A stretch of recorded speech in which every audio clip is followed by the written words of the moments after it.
हम जब एक लोटा जल देवाधिदेव महादेव को समर्पित करते हैं, जब हम एक लोटा जल भगवान शंकर को चढ़ाते हैं,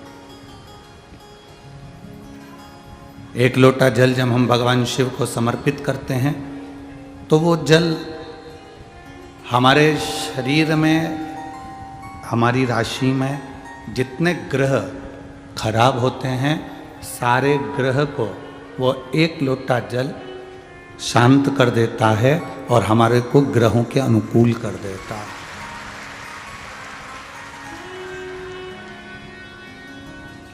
केवल एक लोटा जल। अब उसमें हमें ना तो विडंबना में पढ़ना है, ना हमें कहीं पढ़ना। वो एक लोटा जल हमारी सारी समस्या का हल है। हंसने वाले हंसेंगे, कहने वाले कहेंगे, ताना देने वाले ताना देंगे, बोलने वाले बोलेंगे, वो बोल लेंगे। आग लगे बस्ती में, अपन रहो मस्ती में। दुनिया कुछ भी कहे, उससे हमको कोई फर्क नहीं पड़ने वाला। हमें तो भगवान की अविरल भक्ति को प्राप्त करना है। हमें बस भगवान की अविरल भक्ति को प्राप्त करना है। उससे हमें कोई फर्क नहीं पड़ता कि हम क्या कोई कहेगा। तुम होटल में घूमोगे ना तो कोई तुमको टोकने वाला नहीं मिलेगा, मॉल में घूमोगे ना तो कोई तुमको टोकने वाला नहीं मिलेगा, कोई तुमको रोकने वाला नहीं मिलेगा। दुनिया के लोग सबसे ज़्यादा रोकते टोकते हैं तो केवल सत्संग में जाने से रोकते टोकते हैं, मंदिर जाने से रोकते टोकते हैं, भगवान का भजन करने से रोकते टोकते हैं।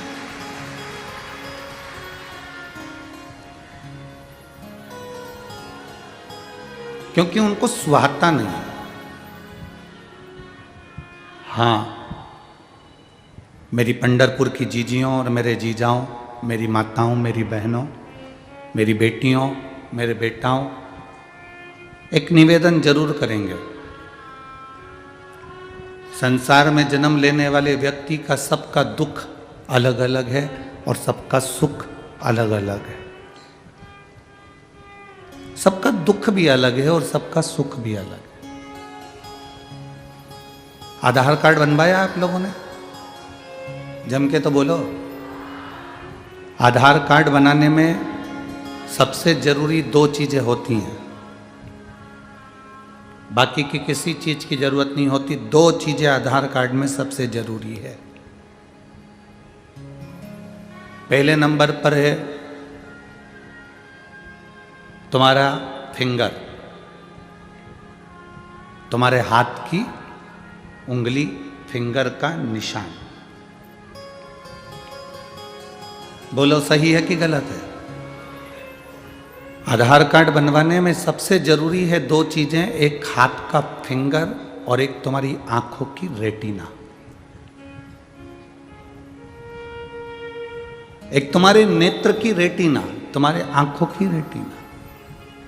आधार कार्ड में ये दो चीजें जरूरी होती है, क्योंकि फिंगर भी सबके अलग अलग होते हैं और आंखों की रेटिना भी सबकी अलग अलग होती है, इसलिए आधार कार्ड सक्सेस होता है। नहीं तो एक जैसा नाम तो सबका है। रिटर्न थोड़ा सा बड़ा दिया। एक जैसा नाम तो सबका है। कमला कमला नाम के बहुत सारे लोग हैं, विमला विमला नाम के बहुत सारे लोग हैं, संध्या नाम के बहुत सारे लोग हैं, भानु प्रताप नाम के बहुत सारे लोग हैं, विमलेश नाम के बहुत सारे लोग हैं, कमलेश नाम के बहुत सारे लोग हैं। तो ऐसे नाम तो बहुत सारे, एक एक नाम के बहुत सारे लोग हैं। एड्रेस भी लगभग सबका मिल जाता है। एड्रेस भी सबका लगभग मिल जाता है। नाम भी सबका मिल जाता है। पर आंखों की रेटिना नहीं मिल पाती, नेत्रों की रेटिना नहीं मिल पाती और फिंगर का निशान नहीं मिल पाता। सबके दुख अलग अलग है, सबके कष्ट अलग अलग है। एक जैसा दुख किसी का नहीं है, एक जैसा कष्ट किसी का नहीं। अब जब एक जैसा दुख सबका नहीं है, एक जैसा कष्ट सबका नहीं है, एक जैसा सुख सबका नहीं है, तो शिव महापुराण की कथा कहती है हमारी जिंदगी में बहुत सारे दुख आएंगे। कभी हमारा घुटना दुखेगा, कभी हमारी कमर दुखेगी, कभी हमारा बेटा रोएगा, कभी बहू की आंख में आंसू आएगा, कभी पोते की आंख में आंसू आएगा, कभी पोती की आंख में आंसू आएगा, कभी किसी को तकलीफ होगी, कभी किसी को दुख होगा। हम कब तक अलग अलग उपाय करते फिरेंगे? हम कब तक अलग अलग चीज़ों के लिए भगवान के पास जाते रहेंगे? हम कब तक अलग अलग बातों को परमात्मा के सामने कहते रहेंगे? तो उसका एक साधन बताया, सारी समस्या का हल एक लोटा जल। उसका एक साधन है कि आप शिव के मंदिर में जाओ और एक लोटा जल शिव को समर्पित करो। आप भगवान के मंदिर में पहुंचकर भगवान को एक लोटा जल समर्पित करो, भगवान शंकर से प्रार्थना करो, अपने मन की बात देवाधिदेव महादेव से कहो। जब आप अपने दिल की बात, अपने हृदय की बात, अपने मन की बात जब भगवान शिव से जाकर कहोगे, अपने मन की बात जब बाबा देवाधिदेव महादेव से कहोगे, तो उसका एक आनंद दूसरा ही होगा। एक विश्वास को बढ़ाना,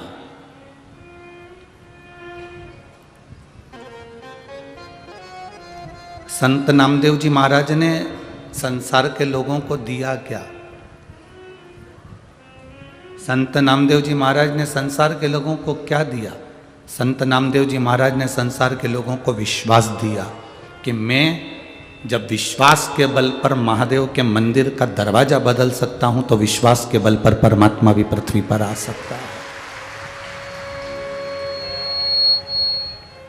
एक भरोसा, एक दृढ़ता, एक विश्वास, ये हमारे भीतर होना चाहिए। और जब तक हमारे भीतर विश्वास नहीं होता, हमारे भीतर दृढ़ता नहीं होती, भरोसा नहीं होता, हमारी दृढ़ता, हमारा विश्वास दृढ़ ही नहीं होता, तब तक परमात्मा मिलता नहीं।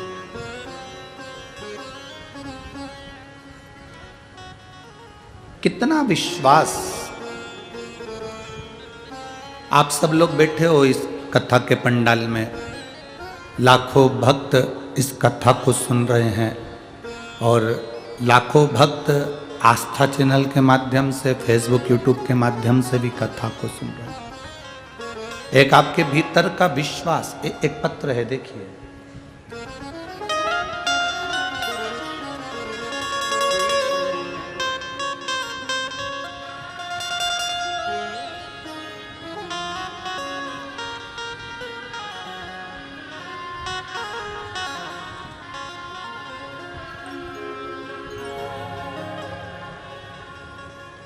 गौरी शेखर खाड़गे,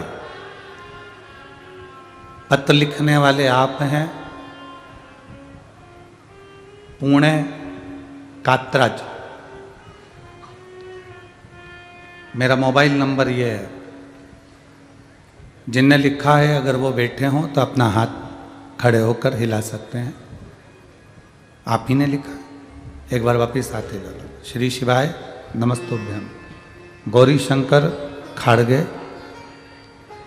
मोबाइल नंबर मेरा ये है, पुणे कात्रस से हूँ। गुरुदेव, लॉकडाउन के समय पर इतनी तकलीफ रही, जॉब चली गई थी, सर्विस नहीं थी। कई लोग, कई महाराज लोग भी हमसे कहते हैं क्या शंकर जी पे जल चढ़ाने से या शिव जी का कोई उपाय करने से कुछ मिल सकता है? हम महाराजों के नाम तो नहीं लेंगे, पर उनका भी विश्वास शिव पर नहीं था। हमको बार बार टोकते थे कि आज शंकर को जल चढ़ाने से या शिव की पूजन करने से ऐसा हो सकता है, पर विश्वास दृढ़ होता है तो बाबा सुनता है।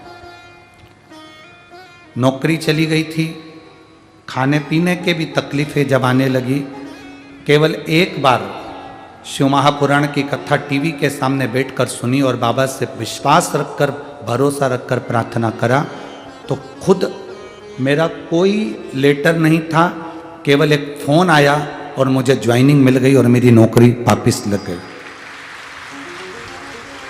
गुरुदेव, मेरी बेटी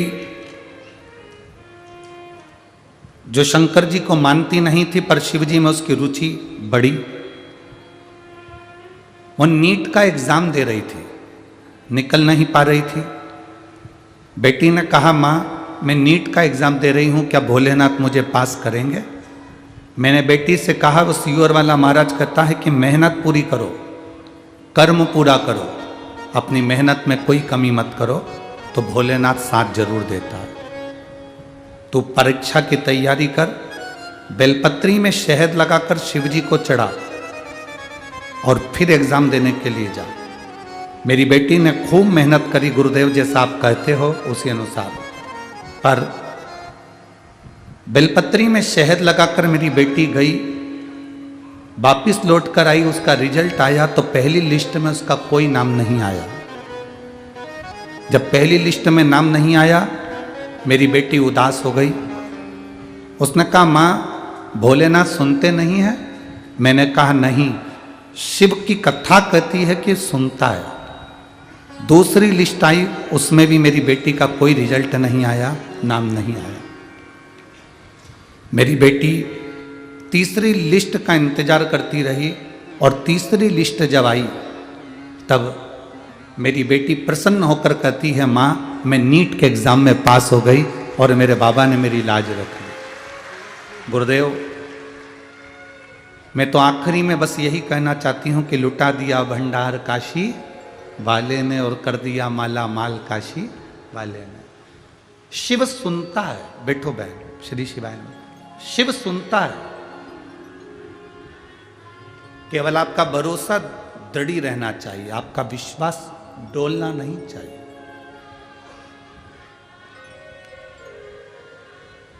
जो भरोसे का पक्का होता है, जो विश्वास का पक्का होता है, शिव उसके साथ होता है।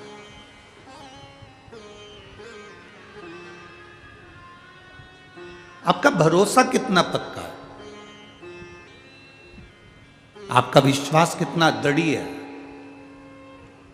जितना जितना विश्वास दृढ़ होता है, उतना उतना शिव आपके शरीर करीब में होता है। जैसे उस मां ने अपनी बेटी से कहा, पहला रिजल्ट नहीं आया, कोई बात नहीं, तो शिव के मंदिर जाना मत छोड़, शंकर को एक लोटा जल चढ़ाना मत छोड़। आप कितने विश्वास लेकर बैठे हो शिव महापुराण की कथा में कि मेरा बाबा सुनेगा।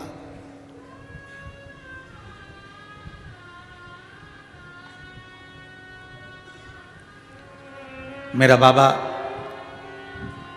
सुनता भी है, करता भी है, और कब वो कृपा कर जाता है ये दुनिया के लोगों को मालूम नहीं पड़ पाता कि कब उसने करुणा कर।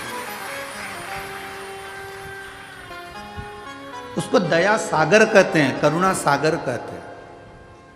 कैसी करुणा करता है, कब करुणा करता है, वो मालूम नहीं पड़ने देता।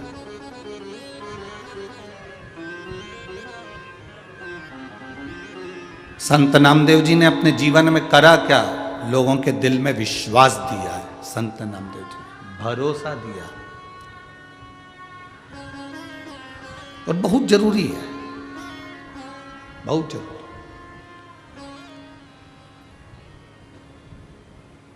जब तक विश्वास दृढ़ नहीं होता, जब तक भरोसा पक्का नहीं होता, तब तक परमात्मा सामने आता भी नहीं।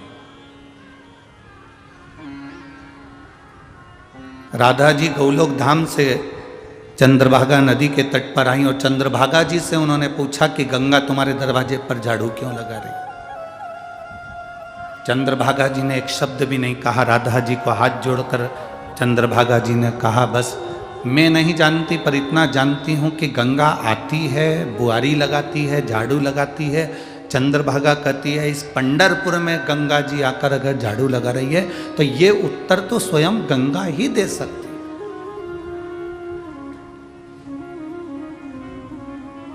गंगा जी के सिवा ये उत्तर कोई नहीं दे सकता।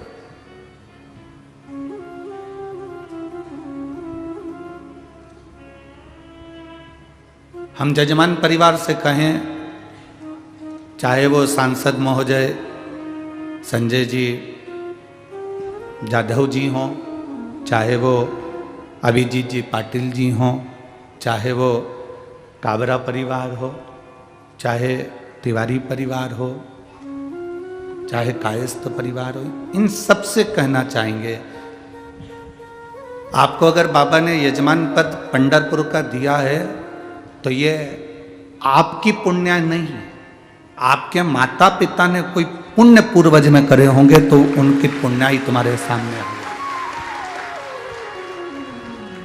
ये उनकी पुण्याई है। पैसा डॉक्टर कह देगा ना तुमसे कि ये जांच कराओ और तुम 50,000 रुपये निकाल के जांच करा लोगे, बोलो सही है कि गलत है? कराना पड़ेगी। इतना डर जाता है व्यक्ति कि वो जांच कराना पड़े। डॉक्टर ने कहा है तुम्हें ये पैसा यहाँ लगाना पड़ेगा, ये जांच और कराओ, 10,000 की जांच करवाना पड़ेगी, चाहे उधार लाओ, कर्जा करो, पर जांच कराओ।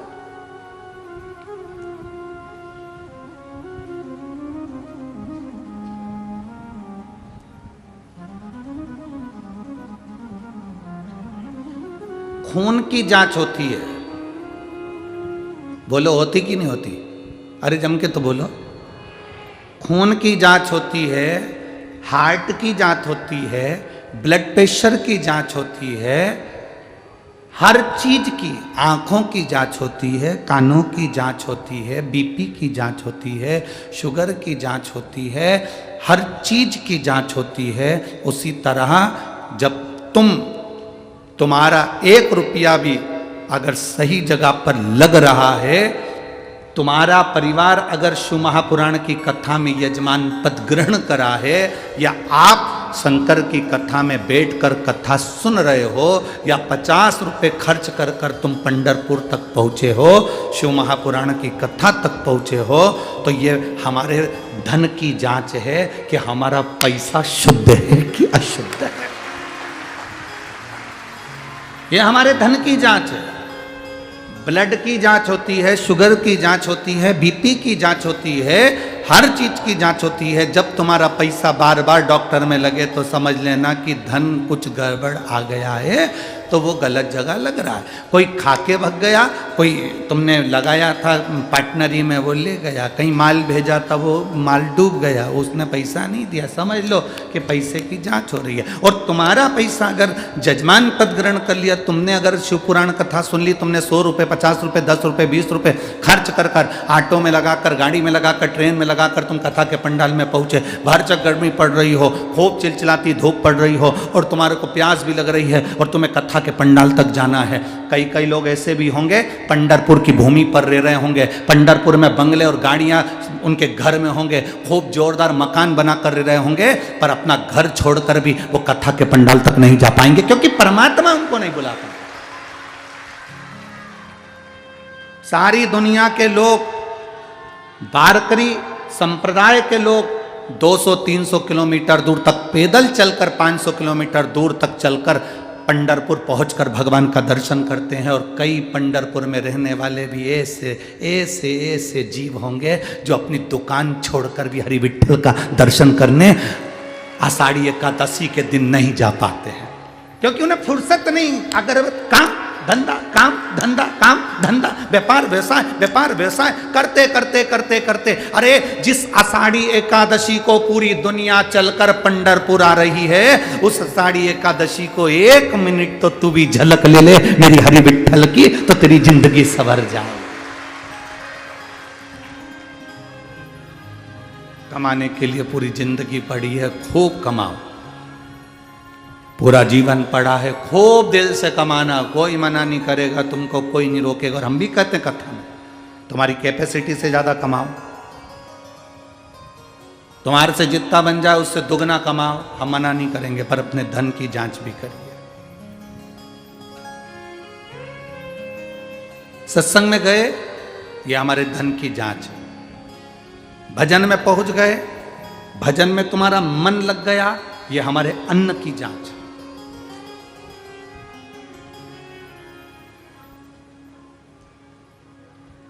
यहाँ सांसद महोदय बैठे हैं,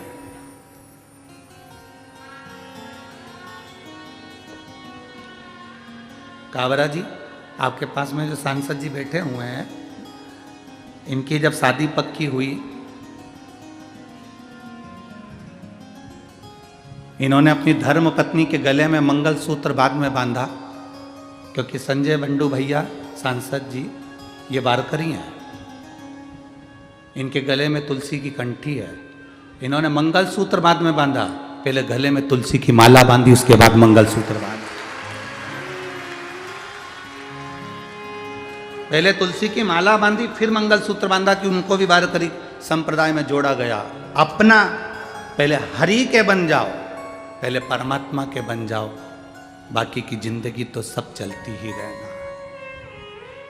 हम रहने के बाद भी, पंढरपुर में रहने के बाद भी अगर हम चंद्रभागा का स्नान नहीं कर सके, पंढरपुर में रहने के बाद भी हमारी विट्ठल का दर्शन ना कर सके, और हम गर्व से कहते हैं कि हम पंढरपुर में रहते हैं, तो हरि विट्ठल भी कहेगा बहुत आते हैं, बहुत।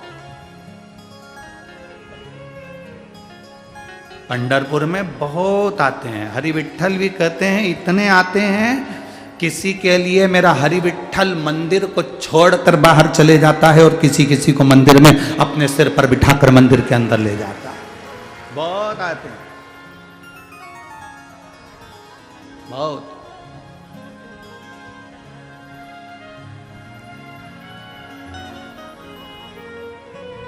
आप सब जितने भी भक्त लोग पंढरपुर की कथा में आए हैं, ये लाखों की संख्या में पहुंचे हैं, अपने अपने घर जाकर नजर उतरवा लेना, तुम्हारे ऊपर बाबा की बड़ी कृपा है जो तुम इस पवित्र भूमि तक पहुंचे हो, इस पवित्र भूमि तक पहुंचे हो। कई ऐसे होंगे उलझ गए, एक बार लोग शिव महापुराण के ट्रैफिक में उलझ जाते हैं।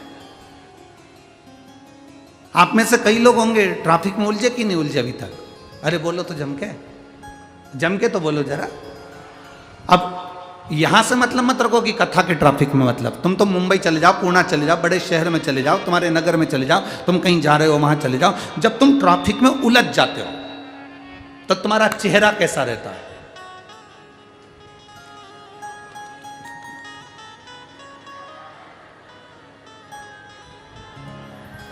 तुम जाके देख के तो आओ, आधा घंटा हो गया, जाओ जरा जल्दी जाओ। फिर वो गया, उसको भी गुस्सा, अरे आगे बढ़ा ना, तेरी गाड़ी बीच में लेके खड़ा हुआ है। जब व्यक्ति ट्रैफिक में उलझता है तो उसको क्रोध आता, बोलो आता है कि नहीं आता? जब व्यक्ति ट्रैफिक में उलझता है तो उसके मुंह से अपशब्द निकलता है, बोलो निकलता है कि निकलता?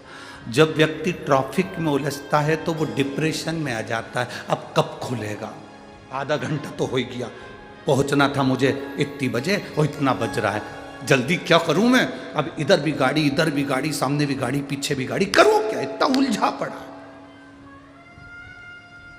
ट्रैफिक में उलझा था, फिर धीरे से ट्रैफिक खुला, धीरे से खुला, तेरी गाड़ी आगे बढ़ी, तब तेरे चेहरे पे स्माइल आई, प्रसन्नता। और फिर जब धीरे धीरे पूरा रास्ता खुल गया, फिर हवा भी लगी गाड़ी की, और फिर टेप चालू करा, विट्ठल विट्ठल विट्ठल, फिर टेप चालू करा गाड़ी का, और भजन में अब मन लगा, और रास्ता क्लियर करते करते करते करते फिर अपनी मंजिल तक पहुंच गए।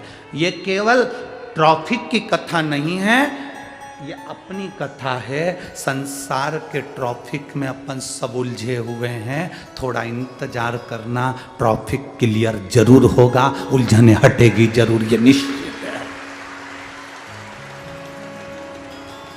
कितना भी ट्रैफिक लगाओ, कितना भी ट्रैफिक जाम हो, क्लियर होने में थोड़ा समय लग सकता है, धीरे धीरे क्लियर होगा, तुम्हारे चेहरे पर प्रसन्नता जरूर आएगी। उसी तरह संसार में कितना भी दुख आ जाए, कितनी भी तकलीफें आ जाए, कितना भी कष्ट आ जाए, घबराना मत, ट्रैफिक क्लियर जरूर होगा, निश्चित।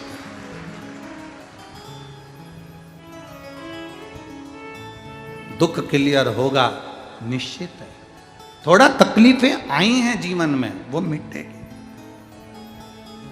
और अगर भोले बाबा का सहारा न होता तो दुनिया में कोई हमारा न होता। थोड़ी उलझन एक पत्र है, देखो।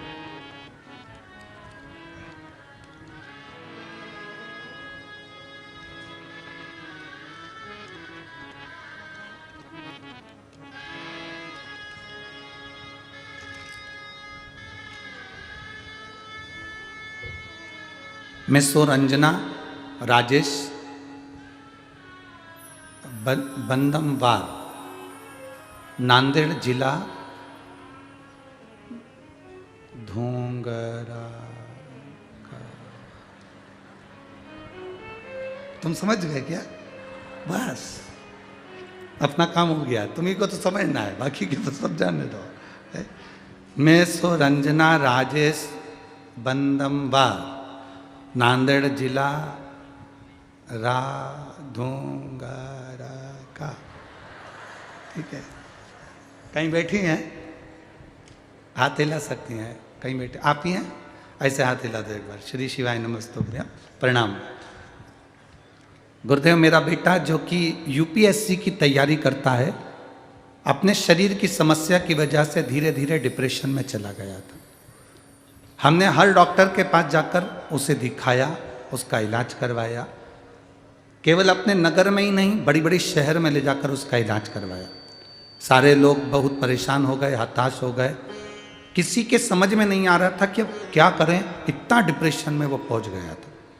उन दिनों में मेरी बड़ी बहन घर में आई थी, तो उसे मैंने अपनी सारी परेशानी बताई, तो उसने मुझे बताया कि सीहोर के प्रदीप मिश्रा कथा करते हैं, तो कथा सुन।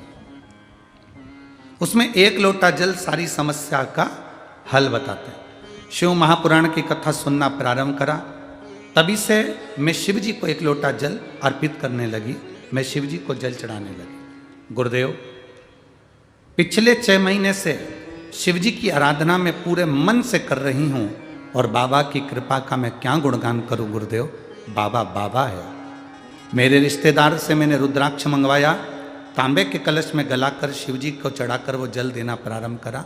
उसी बीच में मेरे चाचा जी की तबीयत खराब हो गई, उनको भी मैंने रुद्राक्ष का जल दिया और उनका स्वास्थ्य ठीक हुआ।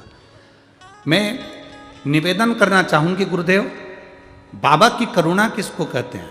आज शिव जी की कृपा से मेरे बेटे को एक भी गोली दवाई की जरूरत नहीं है, और मेरा बेटा यूपीएससी क्लियर कर रहा है। ये बाबा की कृपा दृष्टि मेरे ऊपर हुई है। बधाई आपको। हर हर महादेव। एक बार वापिस हाथ हिला दो। श्री शिवाय नमस्तुभ्यम। कितनी भी समस्या, बैठिए।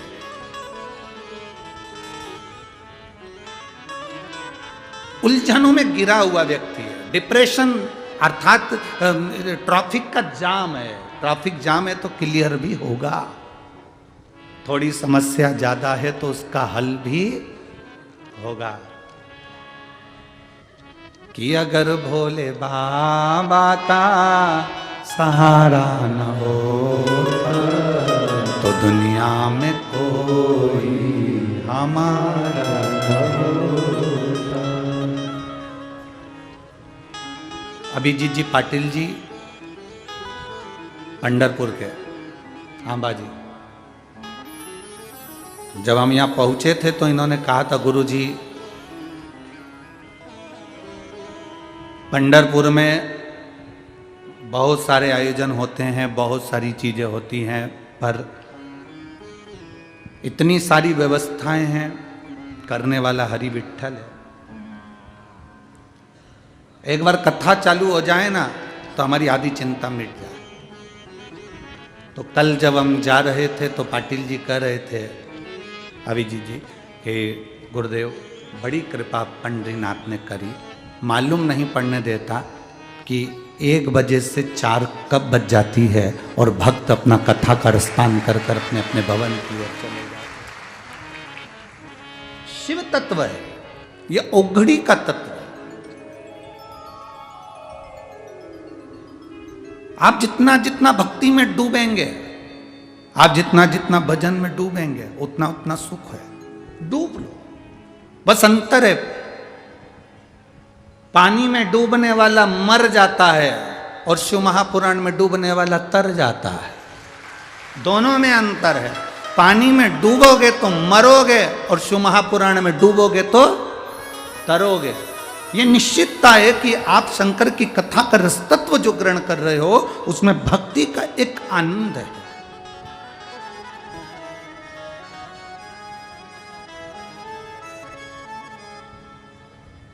ट्रैफिक कितना भी जाम हो, दुख कितना भी हो, कष्ट कितना भी हो, रोग कितना भी हो, बीमारी कितनी भी हो, तकलीफ कितनी भी हो,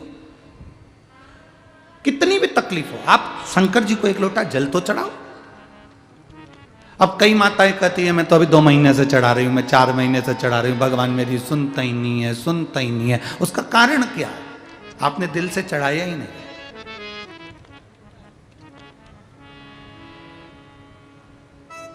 दो तरह का भोजन बनता है। ओ मेरी जीजियों, आप भोजन बनाती हो ना तो 2 तरह का भोजन बनता है। एक भोजन सास से लड़ाई हो जाए तब बनाओ, और एक भोजन तुम्हारी शादी की सालगिरह, खूब जोरदार सिर पे और यहां से गजरे लटक रहे,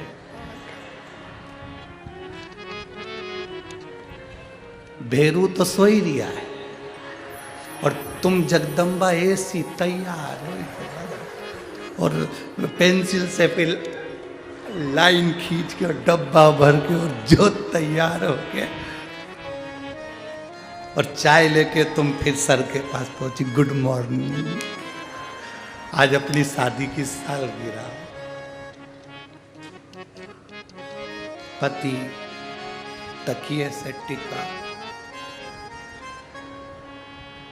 आज ही का ही वो दिन था, आज ही का दिन था जिस दिन मेरी मती मारी गई थी, आज ही का दिन था। अब वो फिर भी वो प्रसन्न में और भोजन बना रही है। एक सास से लड़ाई हुई तब भोजन बनाया, और लड़ाई में जो भोजन बना उसका स्वाद तुम खाके देख लेना, कहीं मिर्ची तेज, कहीं नमक तेज, कहीं कुछ कहीं कुछ। और जिस दिन उस दिन का भोजन करके देखना, क्या जोरदार भोजन, क्या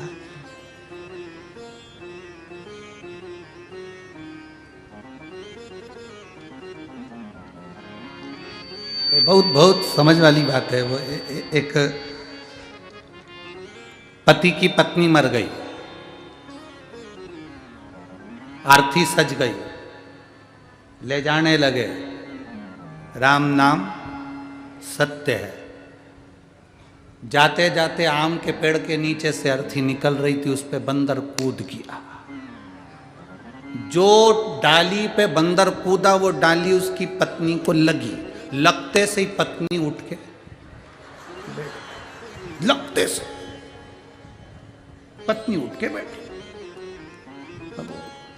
जिंदा हो गई। सब तो भग गए, ये समझा कि जिंदा हो गई, चले गए।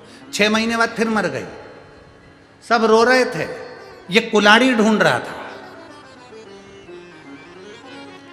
सबने पूछा क्या हो गया? कुल्हाड़ी ढूंढ रहा हूं। क्यों? पत्नी मर चुकी है, रो और उनको लेके चलो।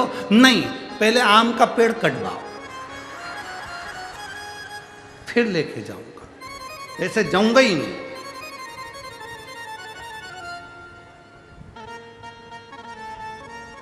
भोजन में अंतर है। जो प्रेम से बनाया जाए वो भोजन कर कर देखोगे तो उसमें एक आनंद की अनुभूति होगी। जो क्रोध से बनाया जाए उसमें रुचि नहीं होगी, ना आनंद होगा, ना वात्सल्यता होगी, ना प्रेम होगा।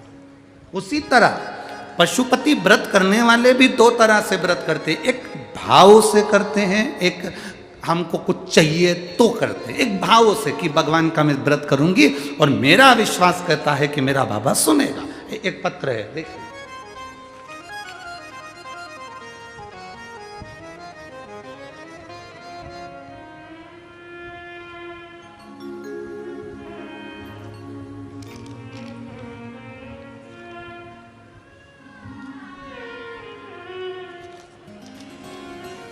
रूपाली नितिन परदेसी, तैली, मुकाम पोस्ट फलटन, जिला सतारा, मोबाइल नंबर ये है। कहीं बैठी हैं आप ही हैं? दोनों हाथ हिला दो एक बार। श्री शिवाय नमस्तुभ्यम, प्रणाम।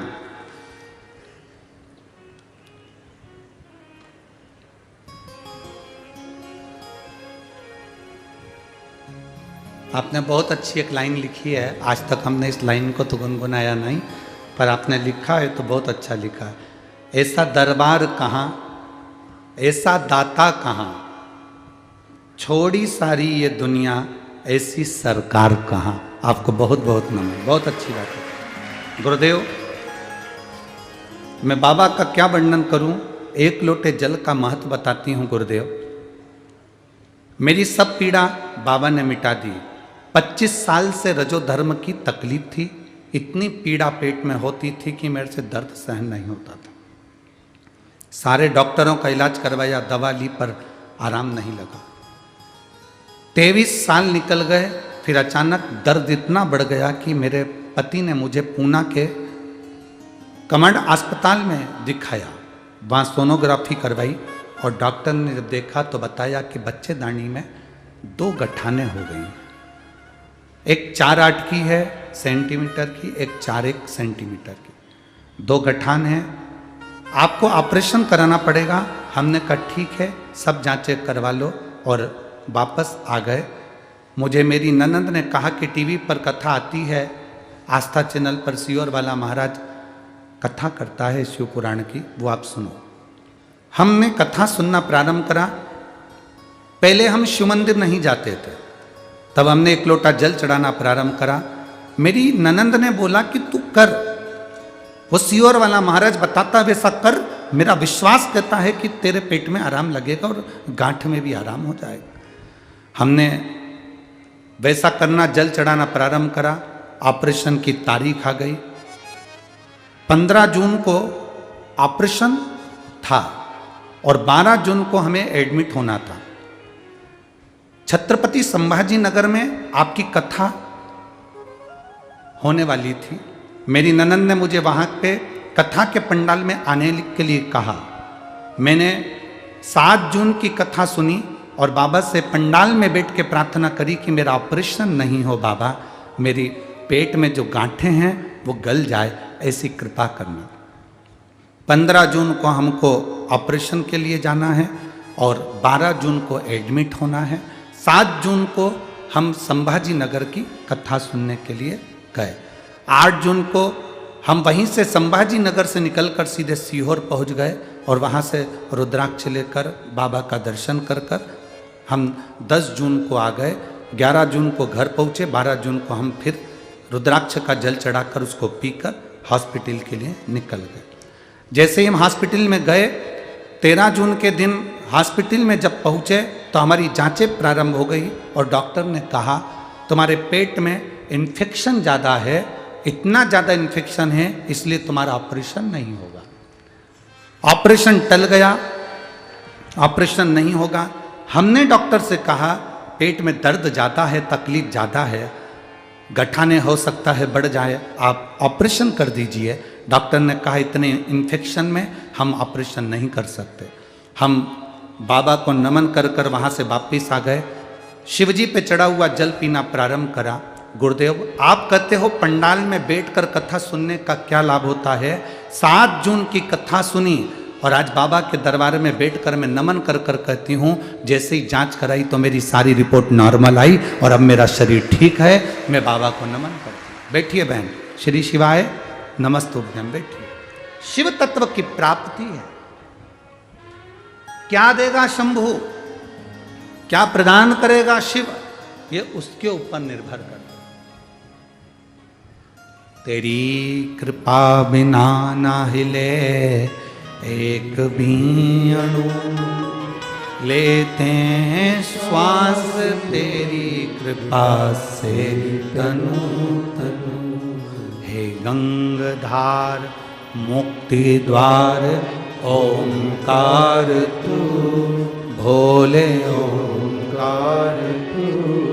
आयो शरण तिहार शंभु तार तार तू। बखान क्या करूं मैं राखों के ढेर का, चपटी भभूत में खजाना कुबेर का। हे गंगाधार मुक्ति द्वार ओंकार तू, भोले ओंकार तू। आयो शरण तिहारी शंभु तारिका। शिव क्या देता है, शंकर क्या कृपा करता है। जहां जहां शिव महापुराण की कथा होती है, हम वहां लोगों से कहते हैं ये शिव महापुराण की कथा नहीं है, ये शंकर भगवान अपनी झोली का पूरा खजाना लेकर आते हैं और आपके नगर में लुटा कर जाते हैं। जो बटोरने वाला होता है वो बटोर लेगा, जो बटोरने वाला होगा वो बटोर लेगा, जो रखने वाला होगा वो रख लेगा, जो लेने वाला होगा ले लेगा।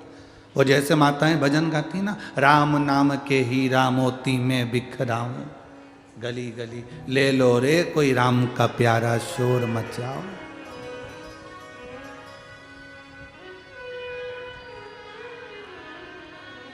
उसने लुटा दिया, उसने दे दिया, अब आपका फर्ज है आप कितना ग्रहण कर रहे हैं।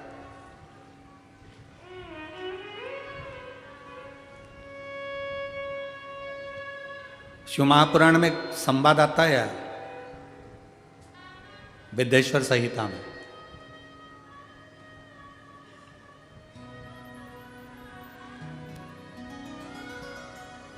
देवऋषि नारद काम पर विजय प्राप्त करने के लिए, काम को जीतने के लिए तप करे। काम पर उन्होंने विजय प्राप्त कर ली। सबसे पहले विजय प्राप्त कर कर वो कामदेव पर विजय प्राप्त कर कर शिव जी के पास गए, क्योंकि शंकर भगवान की समाधि कामदेव ने तोड़ दी थी। वो कामदेव ने समाधि तोड़ी थी, इसलिए सबसे पहले उनके पास गए कि तुम काम को नहीं जीत पाए, मैंने काम को जीत लिया। शिव जी ने हाथ जोड़कर देवऋषि नारद से कहा कि आप काम को इसलिए जीत लिए क्योंकि आप देवऋषि नारद। संत, साधु, गुरु, सन्यासी, तपस्वी, साधक, उपासक ये कुछ भी जीत सकते, मना नहीं है। हम आपको प्रणाम करते हैं कि आपने काम को जीत लिया। शिवजी ने नंदी से कहा कि एक रुद्राक्ष की माला लाओ। रुद्राक्ष की माला शंकर भगवान ने देवऋषि नारद के गले में पहना दी।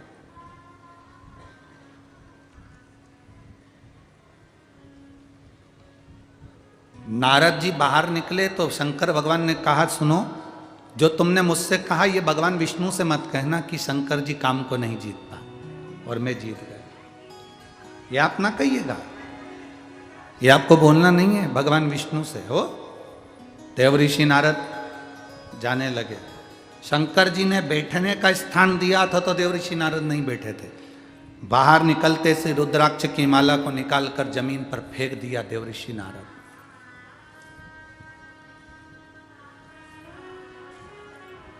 कई लोगों के हृदय में भ्रम रहता है, कई लोगों के हृदय में एक भ्रम है, तुलसी की माला पहने तो रुद्राक्ष की माला पहने कि नहीं पहने। रुद्राक्ष की माला पहनते हैं तो तुलसी की माला पहने कि नहीं पहने।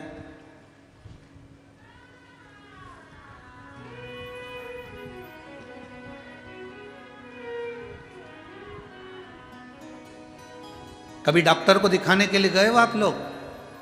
बोलो तो जम के। तुम्हारे पेट में दर्द हुआ, किसी डॉक्टर ने आज तक एक गोली दी? अरे जम के तो बोलो। नहीं। कितनी गोली देता है? एक गोली के साथ दूसरी गोली जरूर देगा। इसका साइड इफेक्ट नहीं हो तो ये वाली गोली साथ में रखो, ये सुबह ले लो, ये दोपहर में ले लो। उसी तरह रुद्राक्ष की माला और तुलसी की माला हमारे गले में है तो दुनिया के साइड इफेक्ट हो ही नहीं सकते, ये निश्चित है। कौन कहता है कि रुद्राक्ष के साथ तुलसी मत पहनो, तुलसी के साथ रुद्राक्ष मत पहनो? कौन सी पुराण में लिखा, कौन से शास्त्र में लिखा, कौन से वेद में लिखा, किस जगह पर लिखा? शिव महापुराण के कौन से अध्याय में लिखा? कौन से स्कंद पुराण में, लिंग पुराण में, नर्मदा पुराण में, कुर्म पुराण में, ब्रह्म विवर्त पुराण में, नरसिंह पुराण में, नारद पुराण में, कौन से पुराण में लिखा कि तुलसी की माला के साथ रुद्राक्ष नहीं होना चाहिए, रुद्राक्ष के साथ तुलसी नहीं होना चाहिए? कहां लिखा है? ये दुनिया के लोगों ने भ्रम पैदा कर दिया, दुनिया के लोगों ने भ्रम पैदा कर दिया। तुलसी के साथ रुद्राक्ष मत पहनना, रुद्राक्ष के साथ तुलसी मत पहनना।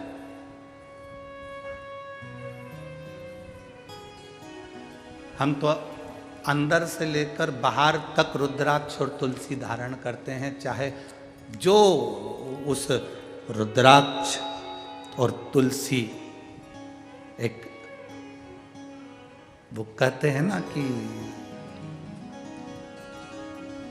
भगवान को भोग लगाओ ना तो उसमें तुलसी का दल डालना जरूरी है। बिना तुलसी के भगवान भोग स्वीकार करते हैं क्या? जम के बोलो जरा। नहीं, जब बिना तुलसी के भगवान भोग स्वीकार नहीं करते तो तुम्हारे तन पर तुलसी की माला नहीं होगी मरते समय, तो तुम्हें स्वीकार करेगा? करेगा नहीं। और जब तुम्हारे गले में एक रुद्राक्ष पड़ा होगा, जब तुम्हारे गले में एक रुद्राक्ष की माला होगी या रुद्राक्ष पड़ा होगा, तो बैकुंठ तुम जाओगे तो तुम्हें महादेव अपने नंदी पर बिठाकर अपने साथ लेकर बैकुंठ तक जाते हैं। केवल ऐसे ही पैदल चलकर बैकुंठ नहीं चले जाओगे, तुम्हें महादेव नंदी पर बिठाकर, नरसिंह भगत की कथा आती है लेकर गए, नामदेव जी की कथा आती है, औंडा नागनाथ में भगवान शंकर नामदेव जी के लिए प्रकट होकर उनके गले में रुद्राक्ष डालकर गए। पंडरनाथ की कथा आती है, जब देवाधिदेव महादेव मिलने के लिए हरि विठ्ठल से आए तो भगवान शंकर ने देखा, भगवान नारायण ने देखा, हरि विठ्ठल ने देखा, पहला वार करी, पहला जिसने वारी करी वो पहला वार करी थे भगवान शंकर। जब दरवाजे पर आए तो शिव जी प्रसन्न, भगवान नारायण प्रसन्न थे, उन्होंने अपने गले की तुलसी की माला निकालकर स्वयं शंकर भगवान के गले में डाल दी। तुम में भेद, हम में भेद, संसार में भेद हो सकता है, पर परमात्मा में कभी भेद नहीं हो सकता। ये तो दुनिया के लोगों ने अपने अपने एक स्त्रोत बना रखे हैं। राम जी, शंकर जी के मंदिर मत जाना, शंकर जी का प्रसाद मत खाना, शंकर जी के मंदिर में जल मत चढ़ाना, शंकर जी को स्त्री स्पर्श नहीं करे। अगर शंकर जी को स्त्री स्पर्श नहीं करे तो पार्वती क्यों शिव जी की पूजन करे?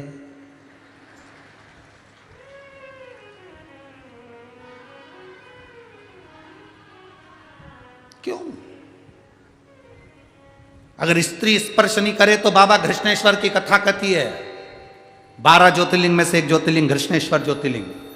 सुधर्म नाम के ब्राह्मण की 2 धर्म पत्नियां थी, सुदेहा और घूष्मा। घूष्मा के गर्भ से बच्चा हुआ, उसने सुदेहा को दे दी अपने पति के कहने पर। सुदेहा ने उस बच्चे को बड़ा करा, पाल पोस के बड़ा कर उसकी शादी कर दी। उसकी बहू आ गई, बहू को मालूम पड़ा कि मेरी असली सास तो घूष्मा है। सुदेहा को पूछना बंद कर दिया। सुदेहा को क्रोध आ गया, उसने अपने बेटे के टुकड़े टुकड़े कर दिए, ले जाकर तालाब में पटक दिए। घोषमा का नियम था, शंकर भगवान के शिवलिंग की पूजन करती थी और पूजन कर कर उसका विसर्जन करती थी। अगर स्त्री नारी शंकर के शिवलिंग का स्पर्श नहीं कर सकती तो फिर घोषमा ने कैसे शंकर जी की पूजन कर ली और स्पर्श कर कर पूजन कर कर विसर्जन करके आई। जो विसर्जन करा, शंकर जी से कहा मेरा बेटा बहुत दिन से नहीं देखा, बाबा कृपा करो। 15 दिन 8 दिन 20 दिन पहले मरा हुआ बेटा तैरता हुआ बाहर निकल कर आ गया, वो घृष्णेश्वर महादेव हो गए। वो घृष्णेश्वर महादेव हो गए। जरा विचार करिए, कौन कहता है कि नारी शिव जी का पूजन नहीं कर सकती? माता सीता ने शंकर भगवान का पूजन करा, माँ कौशल्या कैकेयी सुमित्रा शिव जी का पूजन करती हैं, माता यशोदा शंकर का पूजन करती हैं, यशोदा जी की माँ भगवान कृष्ण की नानी पाटला देवी शंकर जी का पूजन करती हैं। राजा जनक स्वयं शंकर जी का पूजन करते हैं सुनैना जी के साथ। शिव आराधना हमारे जीवन का एक आनंद है। उन्होंने रुद्राक्ष की माला को फेंक दिया। देवऋषि नारद ने फेंका, नंदी ने उठा लिया। नंदी उठाकर शिव जी के पास गए। ये माला, शिव जी ने कहा ये माला तो मैंने नारद जी को दी थी, तुम्हारे पास ये माला कैसे आ गई? जमीन पर पड़ी थी, जमीन पर पड़ी। ठीक है,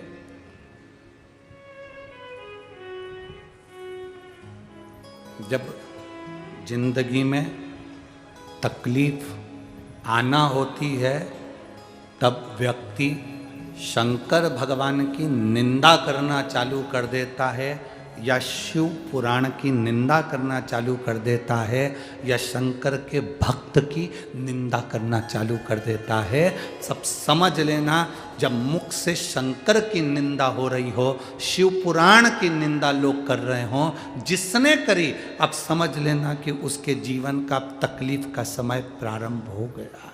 अब उसकी जिंदगी में अब दुख सामने खड़ा, जीवन में दुख उसके सम्मुख।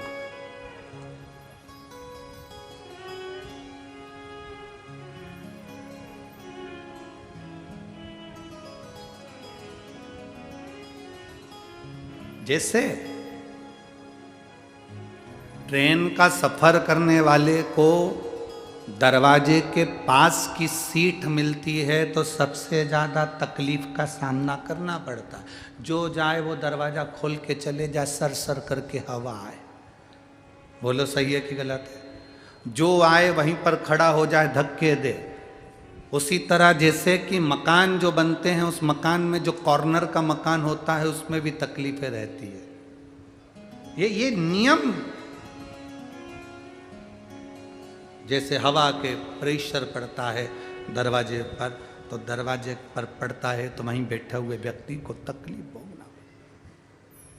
उसी तरह शिव की निंदा करने वाला, शंकर की निंदा करने वाला, शंकर के लिए अपशब्द कहने वाला, वो उसको भोगना पड़ेगा। अब नारद जी का समय आ गया जिन्होंने रुद्राक्ष को जमीन पर फेंक दिया, जिसकी कोई मूलता नहीं जाना। कितना सुंदर कहा, तुलसी का मन का और रुद्राक्ष का मन का कभी खंडित नहीं होता। बहुत ध्यान देना, जिस तुलसी के मनके से आप माला जपते हो, रुद्राक्ष के मनके से आप माला जपते हो, उसका मनका भी अगर टूट गया है तो उसको झोली में ही पड़े रहने दो, क्योंकि तुम्हारी माला जपते जपते जपते जपते वो मन का इतना राम में रम गया, इतना हरि विठ्ठल में रम गया, इतना शिव में रम गया कि वो मन का सिद्ध हो गया। और इतना सिद्ध हो गया कि वो मन का टूटने के बाद भी टूटा हुआ